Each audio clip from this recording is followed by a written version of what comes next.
Sometimes the price of revenge is too high. A story 20 years in the making. Edit. A lot of people seem to think the story is fake, but it's not. I wish it was so I wouldn't have to feel so f***ing guilty. I swear on my son's life and all 5 of my kids this is a 100% true story, and this is how it played out. When I was in 19 I met a female named Ebony. Our love story went as so many young people's stories go. Hard lessons learned and heartbreak. During our time together we had a lot of fights and arguments. She would say things to me like, "You're not */ you're never going to be nothing." Basically saying anything she knew that could get under my skin and cause me harm. After about 2 years of this I removed myself from the relationship because I could no longer take it. Even though the relationship was toxic and unhealthy, I do not regret it one bit because it taught me some valuable lessons about things that I'm no longer willing to tolerate in any future relationship going forward. Secondly, we had a son together, which in the end was well worth it. One of the last arguments we had before we separated, I told her the following: "In this game of life I will not lose, I promise you this. When everything is said and done I'll be on top and you won't. I hate losing and I will not lose. I promise you this." I will never forget that conversation because it put a fire in me that day moving forward. When I left Ebony I took my son with me. Eventually I found a lovely woman and married her. Shortly after marriage Ebony contacted me asking me to take care of her daughter that she had with another man. Her reasoning was she wanted her daughter to at least be with her brother and she had nowhere else to send her child. Luckily for her, my wife is an amazing woman. When I told her the situation, she immediately said yes, we will take her. During this time we had a total of 4 children, 3 from my wife and my son.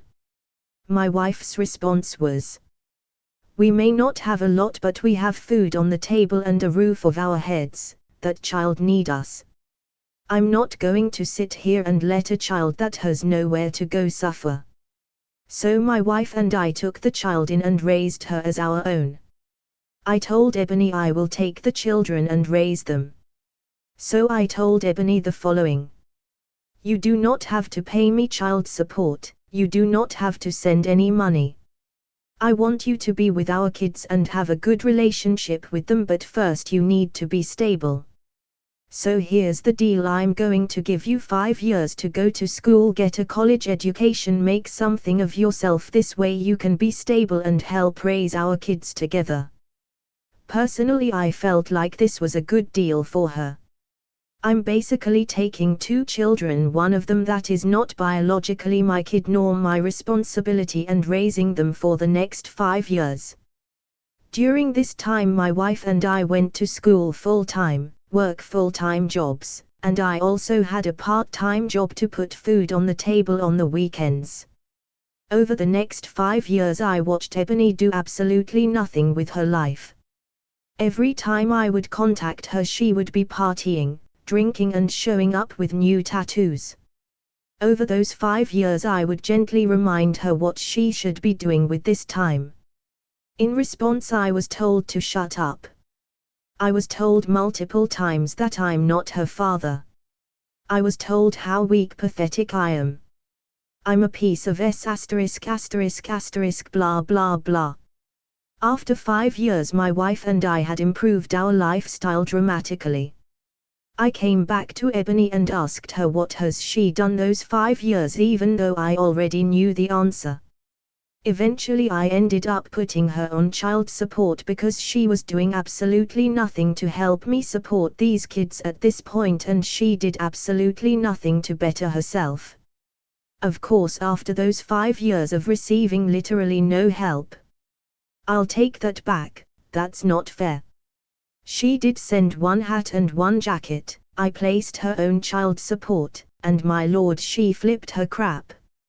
I was every name in the book. She would yell at me about how I was ruining her life.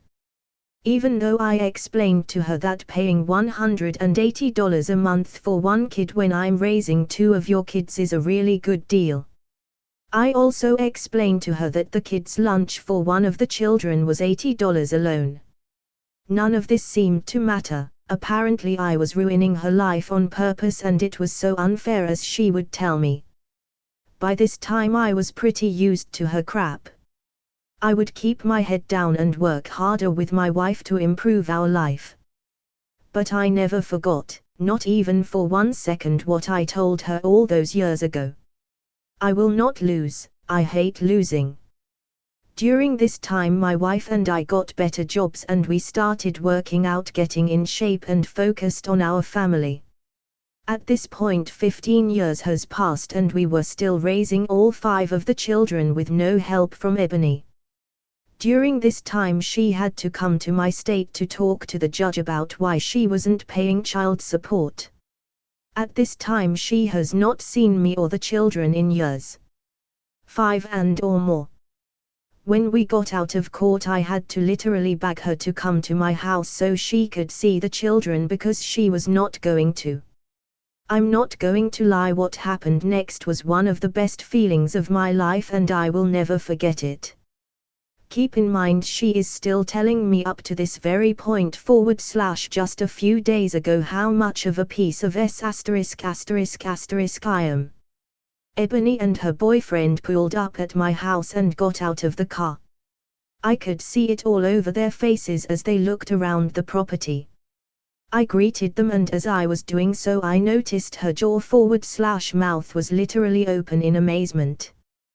The first thing her boyfriend said was, "Man, I'm not going to lie, you have a beautiful house and nice cars."